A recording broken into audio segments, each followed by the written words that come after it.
Hello and welcome to today's webinar. I am Sushmit. I'm a product marketer with Zoho Campaigns, and today I am joined by Dwarkesh from the support team. Today's webinar is going to focus more on subject line, content, or email design. We are going to explore more, and we are going to see which one is more important than the other, or all the three are equally important. Before that, I want to say that you can reach out to us. There are these social media handles, the details I have provided on the top right corner. And I also want to tell this that if there is any technical glitch that you are facing, you can ask the question or put it down in the question and answer section. We will resolve it and we'll get back to you. If you have any questions regarding the webinar, you can also put in your questions and we will answer that. We will have a designated period right after the webinar where we will answer all the questions, so you can put in your questions there as well. So without further delay, let's begin the webinar for the day.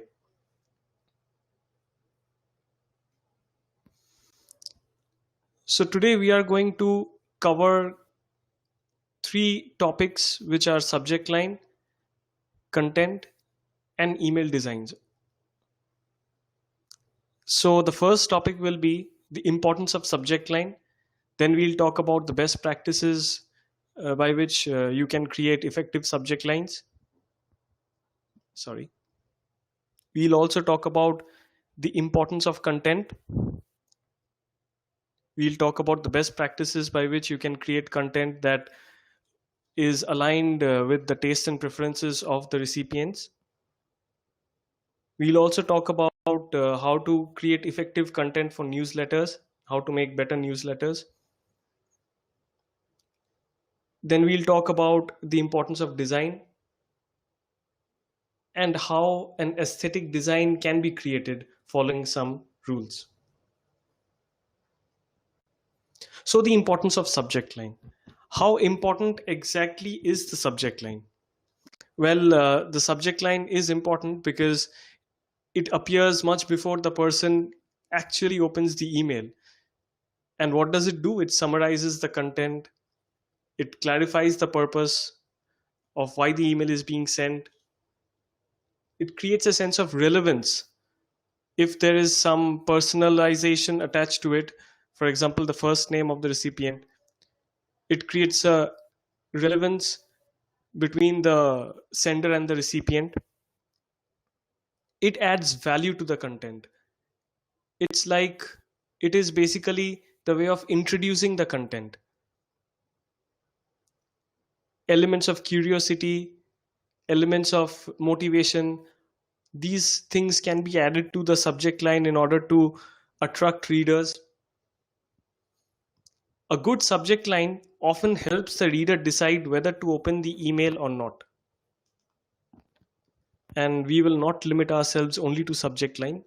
With subject line, there is sender details as well as pre-header. Now let's look at this image. As you can see, much before the email is actually opened, the subject line, the sender name, and the pre-header appears on the screen. So the sender name is basically introducing the sender. The subject line introduces the content that's going to be present inside the email. The pre-header summarizes the content and acts as a bridge between the subject line and the content.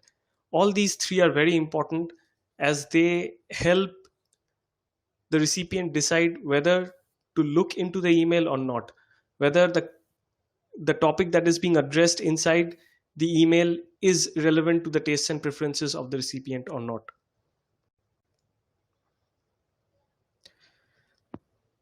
What are the best practices to create effective subject lines? Now, we have come across many rules saying that subject lines need to be precise. Yes, they need to be precise because there's a limit in the characters that can be used over there.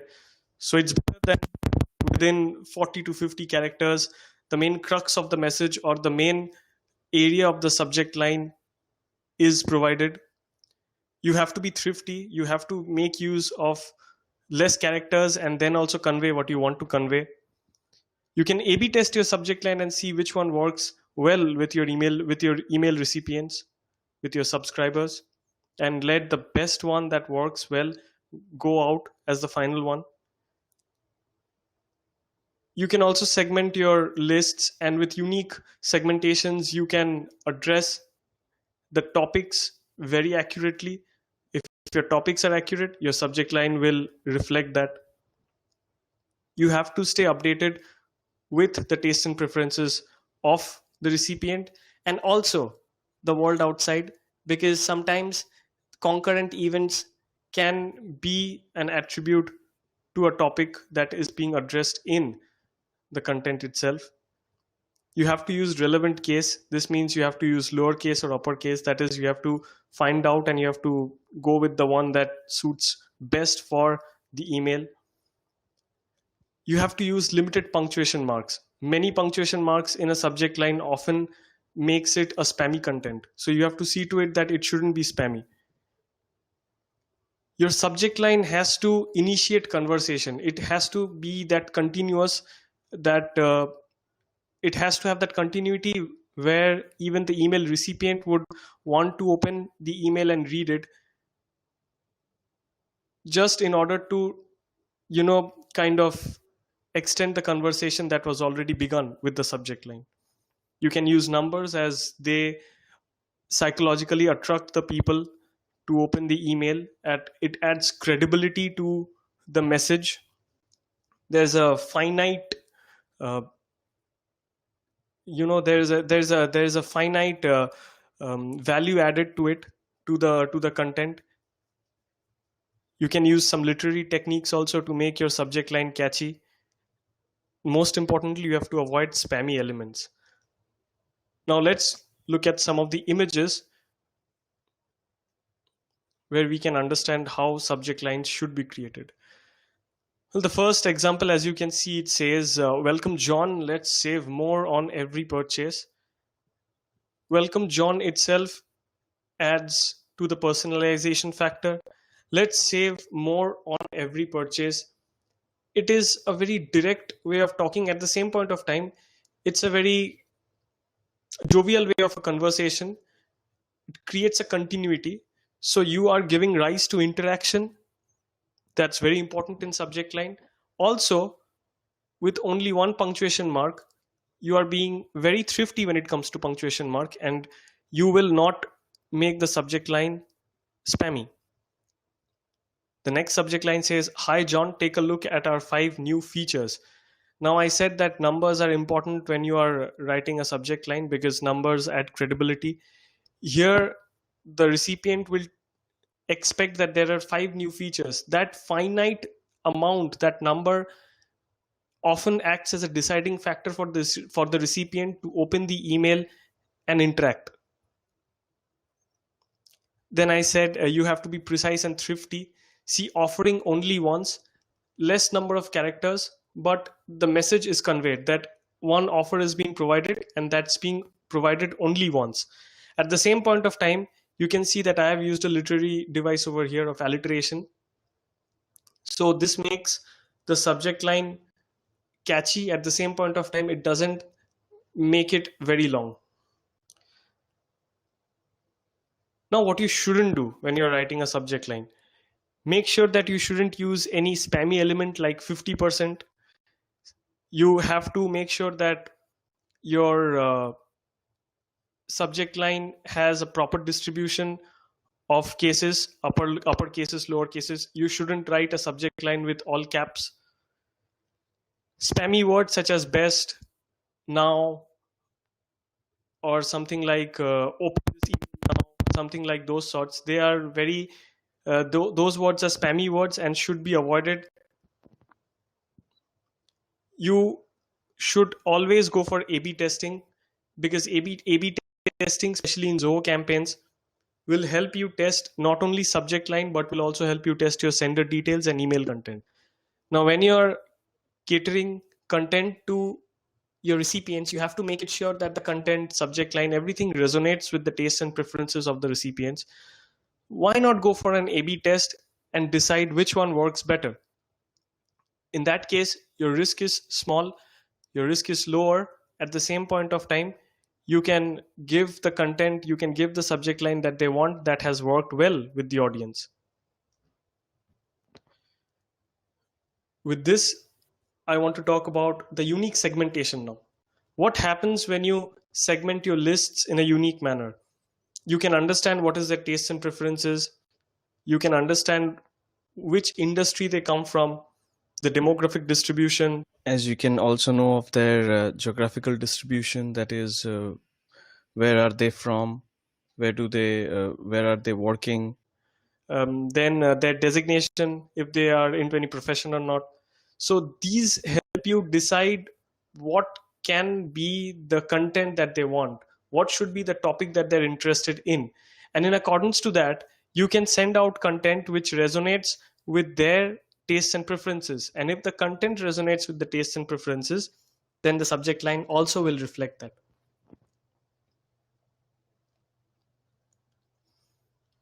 With this, let's come to the next point, that is content. Why is content so important? Because content takes the maximum space in an email. In a marketing email, in a newsletter, the content takes the maximum space. And when the content resonates with the tastes and preferences of the recipient, then it itself becomes an organic method of building the name of the brand and trust. That itself will not only increase the number of subscribers, but also retain old subscribers. The content justifies the purpose. Just like the subject line, the content also reflects the necessity of you sending an email to your recipients. Why are you sending it? What is the purpose? The content justifies it. Content informs the context. Just now I said that it justifies the purpose. What should be the purpose? The content necessarily, when sent from the sender to the recipient, has to do two major things. One, it either resolves a problem or it offers an information. In both the cases, you are informing the recipient. So the content informs the context. Content builds communication. As I said, that if subject line can create continuity in interaction, then content that occupies the maximum space can definitely give rise to more communication. And with more communication, there can be another channel for feedback for your recipients. Content has elements which allows you to evaluate the engagement of your recipients. Open rates specifically, what time the emails are being opened. You will understand what is the best time to send the email. You will understand whether the topics that are being covered are relevant or not, if they're opened by the recipients. If they're not opened, you have to take a look at it, and you will have to evaluate and understand what went wrong, where it went wrong, and you have to correct that. What are the best practices to write content that resonate with the readers? First thing is, you always have to write in the second person. Why in the second person? Because when you're writing in the second person, you're putting the recipient on a very important position. You are making the content revolve around the recipient. Second is, you don't need to stretch your content unnecessarily, because nowadays most of the people will read an email on the go while doing their daily work. And if a content is too long, then that will take up too much time of the reader. Eventually what happens is, even if your content is good, it addresses the right tastes and preferences of the recipients. Because of the size of the content, sometimes that might be imposing to the recipient, and they might not read the message entirely.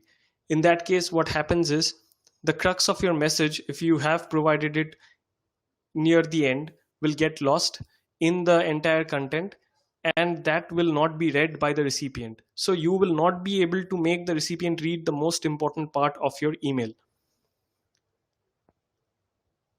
Your content has to be consistent with the subject line and pre-header. Now, if the subject line has to say what the content is about and the pre-header summarizes the content, then it is only natural that the content also has to be consistent with what the subject line has said and also the pre-header.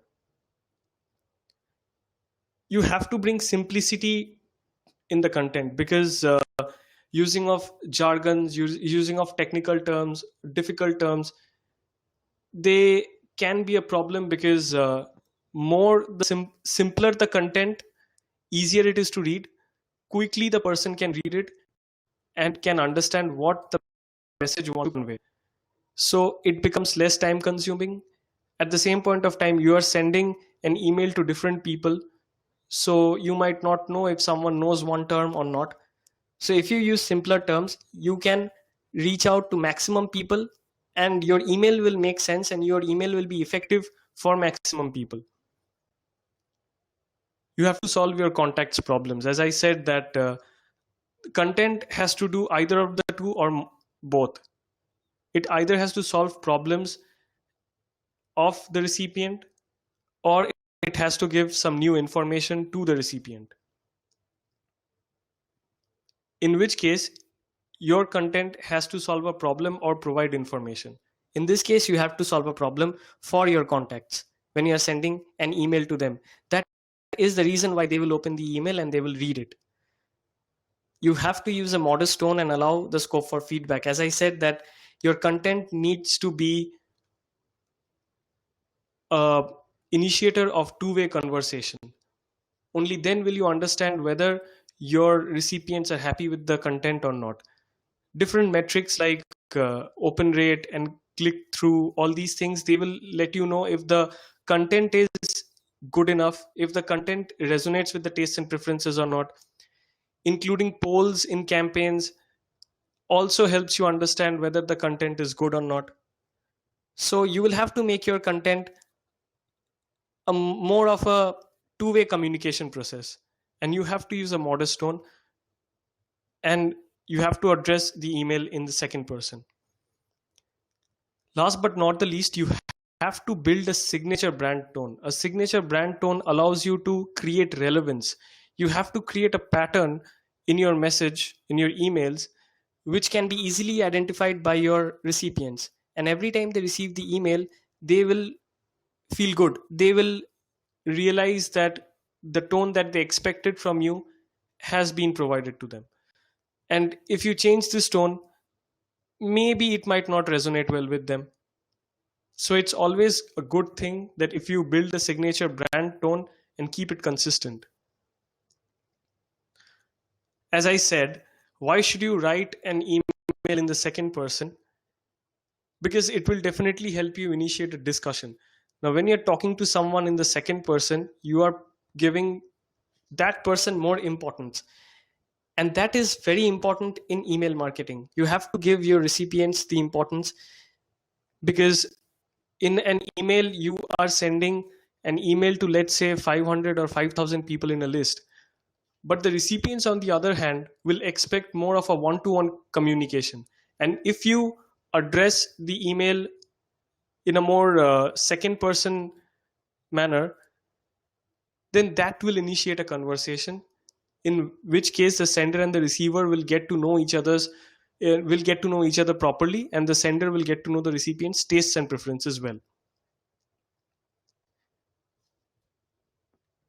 Above all, as I said, the interpersonal communication will be achieved if you use the second person. As you can see in this image, it says hello, and then the name of the recipient will be here. It says, "Thank you for shopping with us. Your order has been placed and will reach you soon." So see, the second person, it puts the recipient on an important place. So that helps you achieve this condition, that you have provided importance to your recipients, and that should resonate with them as well. Now, what happens with accurate and inaccurate content? As I said with subject lines, that there has to be unique segmentation where you will know what are the tastes and preferences of your recipients. Let's say that the person whose photo is on top, that person had subscribed for email newsletters, citing that her preferences are residential properties in the central part of the city. There can be reasons to it. And the persons whose photo is down there, that person said that his preferences were to look for property near the northern part of the city. Now, let's say you are a real estate platform and you are sending out email newsletters to these two people respectively, where the content addresses the topic that they have subscribed for. What will happen is, if you send more emails related to property in the central area to this person, then this person will show more interest in receiving your emails because you are providing some information that she had asked for, she had wanted to know. So you are resolving her problems and you are also sending her the information that she wanted. The same with this person. Now what happens is, if your content is inaccurate, that is, if you send the content that had to be sent to this person, and the same if you send this person's email to this person without knowing their topics properly or their tastes and preferences, then somehow they will feel that the newsletters that they had subscribed for is not providing them any information or the information that they had asked for. Hence their problem is not solved, and if this continues for some time, they might feel disturbed and eventually might unsubscribe from receiving any more newsletters or emails from you. Now let's take a look at the best practices to create effective newsletters. Now newsletters are, they do the same thing as marketing emails. They either resolve problems or provide information, but newsletters usually do it in a broader scale. These are the 4 things that should be seen while creating an email newsletter. You should put out success stories or real-time experiences, because real-time experiences and success stories of your recipients will resonate well with the other recipients. It's because one person's success can necessarily help the other person gain success following the same procedures that this person has followed, whose story will find place in the email newsletter. So this will help you achieve a sense of connection with your recipients. They will want to read your content more because they know that your content provides motivation. Your content provides real-time experiences. Now, real-time experiences can be similar to someone else's real-time experiences, and success stories can be stories of how those problems have been solved or resolved. So in both the cases, you are resolving someone's problem by giving an example of someone's success story. Second is, you have to explain new features and their uses to the customers. As I said, some new information can be provided to the customers. So if there are some new features that are being put out by the brand, or some new products or services are being launched, newsletters are the best option. You can provide information to your customers at the same point of time. If it's much technical or it has to have a detailed reading, you can provide the links, the specific links where they can go and read the documents and they can get the information. You have to address customers' pain points. As I said, success stories usually come because when there was some problem. So problem resolving is a must, but you also have to see to it that you have to address the FAQs, or frequently asked questions, of your subscribers and email recipients. So in this case, you have to address the frequently asked questions in order to make sure that you resolve not one person's problem, but a problem that can be common to many people. You have to convince them for interaction with your content. Your content should be such that it has to have a CTA which can initiate interaction from the email recipient. I'll show you how with an image after this slide. But before that, we will see more on content for newsletters. We will talk a bit more on the content side for the newsletters. You have to align your content to the concurrent and trending themes to make the content relevant. By theme, I mean to say the concurrent situation or the concurrent things that are going everywhere. You have to align your content with those so that it should be seen that you as a sender are also updated with the world outside, and you're also aligning your content with the world outside so that the people can read it and find good continuity. Many a times we see that some brands do launch some new products or services in accordance to the situation outside or in accordance to some event that's going on. In that case also newsletters are very good. So your newsletters should reflect the concurrent and trending themes that are going on. You have to give information or you have to talk about achievements, because as I said, if you give an information, that's something new to the people. They will get to know something new, and that can also allow them to read in details about that information. If it's an achievement, then it definitely has resolved some problem or other, and that can help the other persons also to resolve their problems. You have to provide links. That is a must, because in newsletters you might provide content that should be read in details. So what happens is, if you are providing links, then you will give rise to interaction, and that's needed. Next is, you have to be proactive, but you shouldn't be preachy. By being proactive, you need to maintain an active tone. You have to address in the second person. You have to make sure that with the content that you're providing, it reflects your message well, your brand's message well, and that is read properly by the people who are receiving it. So you have to be proactive, you have to initiate interaction, but you shouldn't be preachy. You should allow them to make the final decision. Your contacts, the brand, and their stories should get the center stage. It's because these are the three main things that will be addressed in the newsletter. Your contacts, they should get some new information or their problems should be resolved. If it's brand, then you definitely might be talking about some new features or some new products or services that are being launched. And if it is stories, then it is the required amount of human touch that should be added in the content in the newsletter is seen over here. That is, some people's success stories can be shared, and that can work well to resolve the problems of others. You have to include facts and ascertain your newsletters. Now, the main thing that comes by the, you have to provide facts. Facts act as numbers in subject lines. They add credibility to your content. This is a subject line.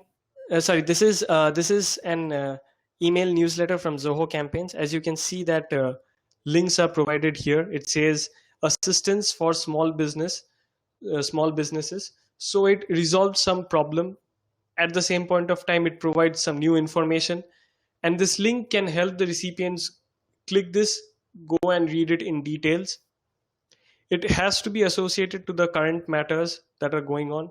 So it says aligning remote teams for successful email campaign execution.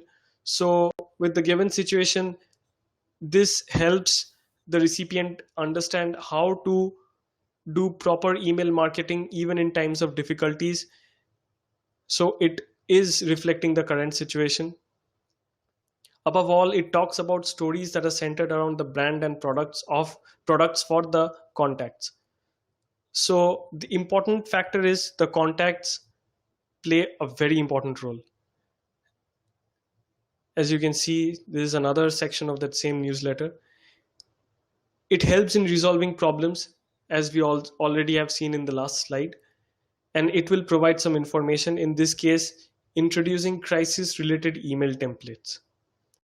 And with the CTAs, they give rise to interaction. The recipient will go click on this and read the entire thing properly and will get the information well. Now we will move on to designs. Now, when we are talking about designs in email marketing, we are not talking about one or two features in it. With designs, we will talk about everything and anything that comes under it. It can be images, it can be fonts, it can be layout. So designs necessarily add the value to the entire email that works on the principles of aesthetics. It also helps you track and evaluate your recipients' engagement metrics with CTAs. CTAs are interactive elements which are also a part of the design. It gives a better representation of the message, product, or brand.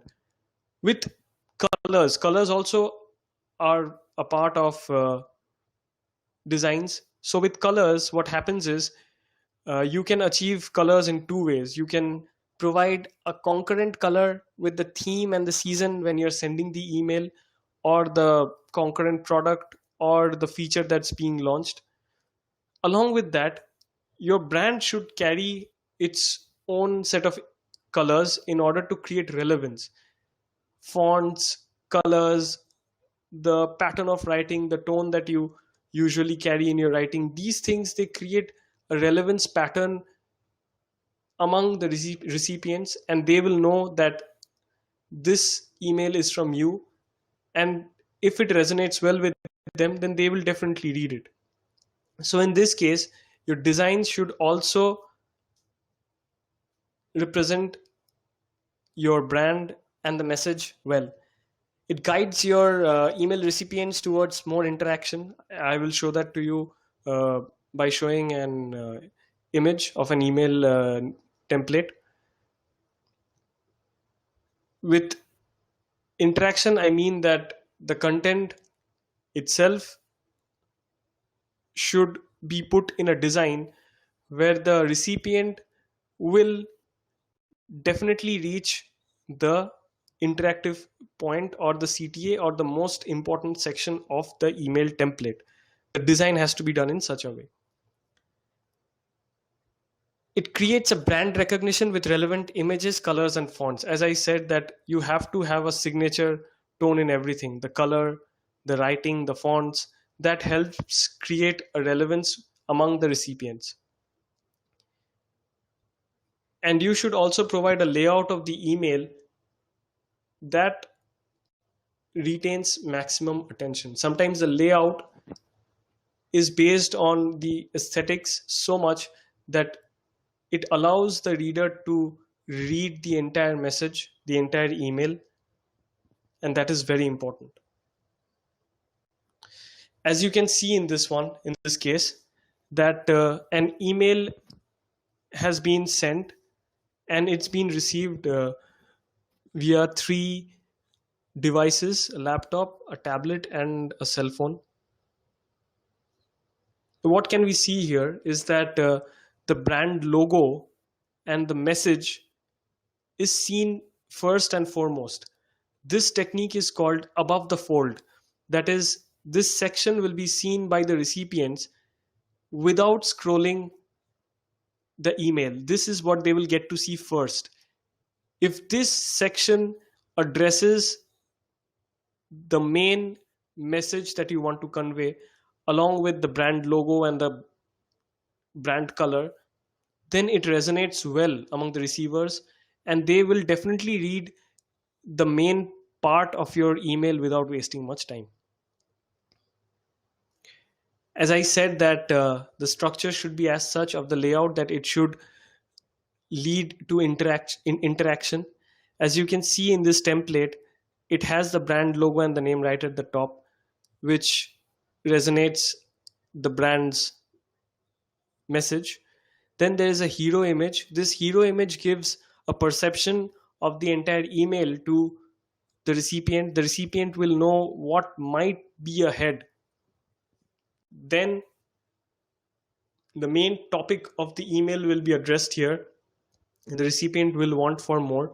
Eventually what happens is, by the time the recipient reaches the image, the recipient will know that the CTA button is very prominently provided here, and this will allow the recipient to read this small message, the one that you want to convey, and then the recipient can click on the CTA button, and you can say that your email template has led to interaction.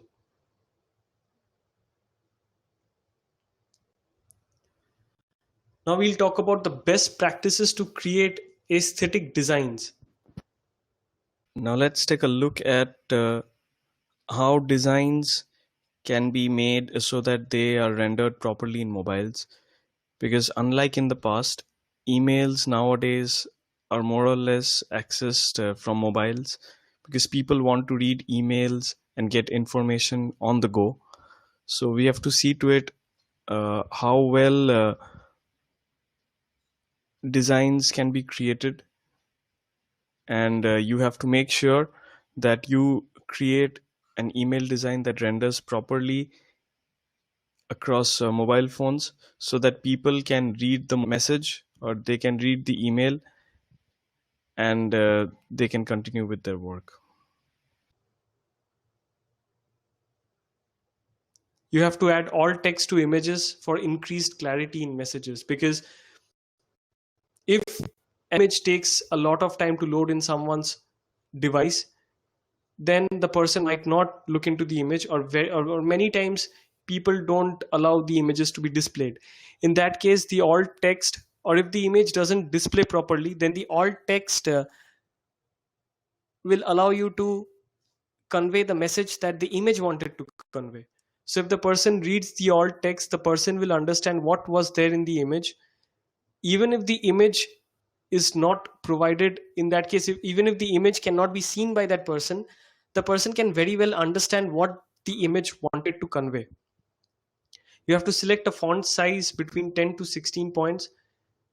Only then will it render properly across all devices. As I said, it has to render properly in mobiles, because people nowadays, they prefer reading emails on the go. You should use bulletproof points for displaying your CTA buttons, because many a times many email service providers, they don't render many CTA buttons properly. So if you use bulletproof buttons, in that case your CTA buttons will render properly, and the person can, rather the email can fetch more interaction and engagement. You have to carefully select your colors, which increases your brand recognition. As I said, that colors can be of three types over here: seasonal color, the dominant color that is aligned with the message or the product or service or the new feature that is being launched, and the third and the most important is the brand color.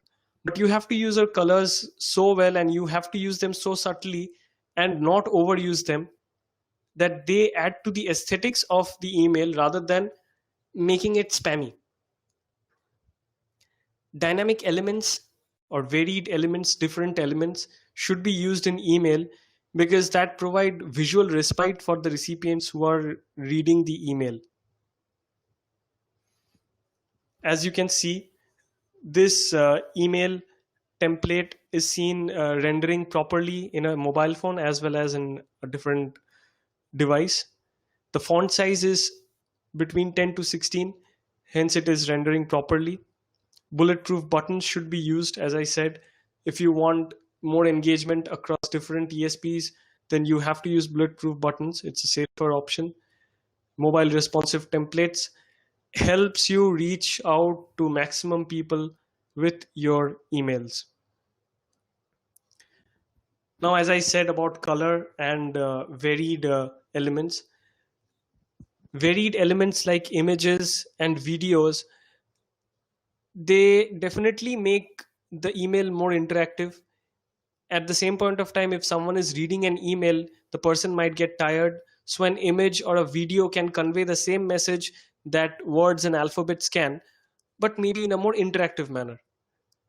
And when I said in case of colors, as you can see, you have to establish a brand color and also color that is complementary to the products. In this case, the color purple is used and the word summer is highlighted. So necessarily it's talking about a new set of apparels maybe which are going to be released during the month of summer, during the season of summer, I'm sorry. And maybe the color purple plays a very important role. Maybe the products, the apparels have this color dominant as in their promotion and features.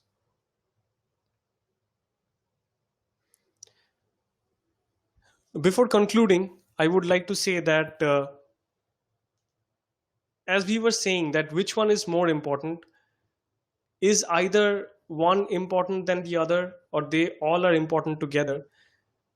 The main thing is that they all are important together, the three of them, because you might be careful in two areas, maybe subject line and content, but if the design is not proper, it might not fetch you engagement properly. Or let's say your content is good, your design is awesome, but the subject line somehow it's long or somehow it doesn't give the proper clarity that is required, then the person will not open the email and read it. Let's say your subject line is great, your design is good, but the content that you have provided, it doesn't resonate well with the subject line, then the person will be displeased. So a great subject line might not necessarily lead to a good content, and a brilliant content might not be complemented with a visually enriching layout.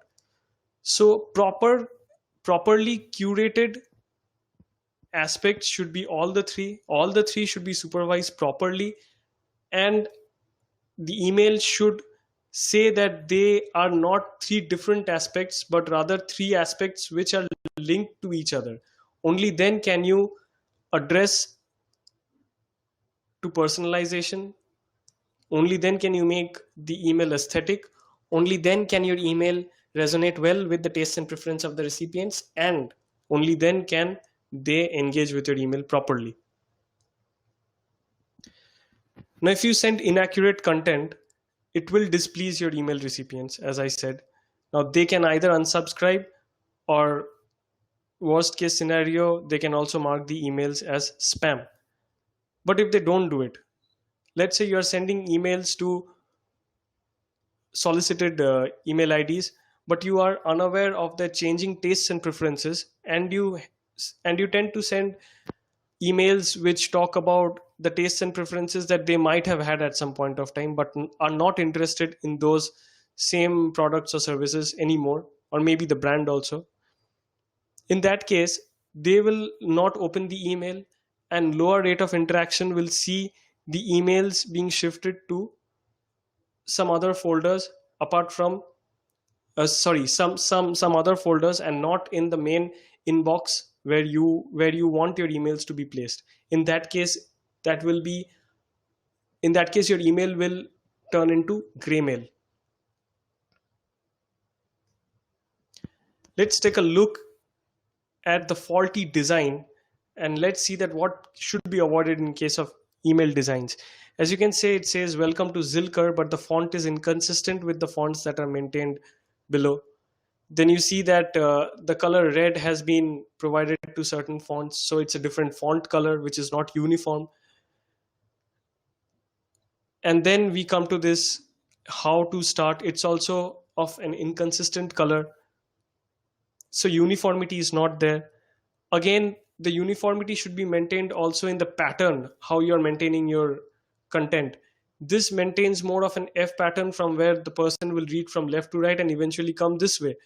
Suddenly this CTA and how to start, they bring the visual periphery of the person this side, and then if an image is put over here, then the person suddenly diverts and goes to the right side. So it's an inconsistent pattern. Such inconsistency of zigzag patterns, they usually don't work well, and inconsistent patterns are also examples of faulty designs. Any kind of inconsistency in any aspect of design can spoil the entire email. Saying this, we have come to the end of today's webinar. I would like to thank all of you for joining us for this webinar. You can write to us. This is my email ID, sushmit.s@zohocorp.com. You can also write to our support team at support@zohocampaigns.com. I would like to thank all of you. Thank you so much.